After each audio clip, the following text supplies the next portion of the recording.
مونږ کلمه ویله الحمدلله ټول مسلمانان یو، خو په یو لوی غفلت کې مونږ پراته یو. مونږ دا وایو چې مونږ کلمه ویله مسلمانان یو، مونږ به خامخا رب جنت ته بوځي، جنت ته به هم داخلوي. الله تعالی وایي دا سړی څومره لوی غفلت کې پروت دی. په کلمه خو مسلمان شو، خو تیاری به کې که نه به کې.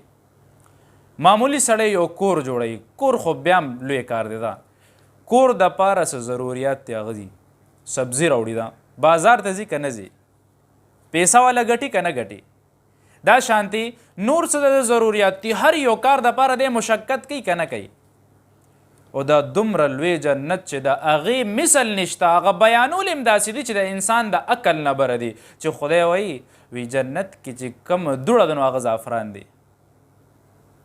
جنت کې چې کومه دوړه د زعفران دی. په دنیا کې هر څه کېږي خو د انسان شکل نه بدلیږي. په جنت کې به خدای د شکل هم بدلوي، خوښه که چې کوم شکل دی خوښ دی.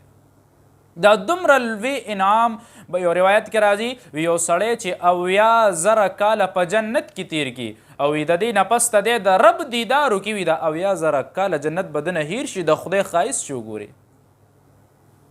نو په دې وخت کې چې یو انسان وایي چیرې بس کلمه مې ویلې ده، غفلت کې پروت دی، نو دا دومره لوی جنت به تا ته هسې میلاویږي؟ د دې دپاره د مشقت ضرورت دی، د استقامت ضرورت دی. او هغه مشقت پیغمبر هم تیر کړی دی چې څنګه په حدیث کې راځي. مور عایشه رضی الله تعالی عنها فرمایي، وی نبی کریم صلی الله علیه و آله وسلم به وي د شپې چې پاڅېدو جړل به خدای ته. حالانکې پیغمبر ته خدا هم ویلی شوي دي ستا مخکې وروستې ټول ګناهونه معاف دي. څنګه به جړل؟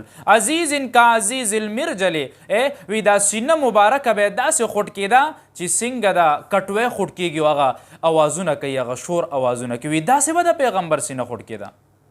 دا به خدای ته جړل پیغمبر. نو الله رب العزت سره تعلق جوړول دی، او هغه تعلق کې یو استقامت هم پکار دی. هغه استقامت نمونه څه شی ده چې کله نبی کریم صلی الله علیه و آله وسلم په مکه مکرمه کې د بادشاهان راپاسي، وی دولت هم درکوم، عهده هم درکو، جینکې هم په نکاح کې درکو، چې څه وی درکو، خو د دې خبرې نه وړه ورته ښه د دې معمولي دنیا دپاره زه د خپل خدای پرېږدم، کلمه پرېږدم، د پیغمبر استقامت و.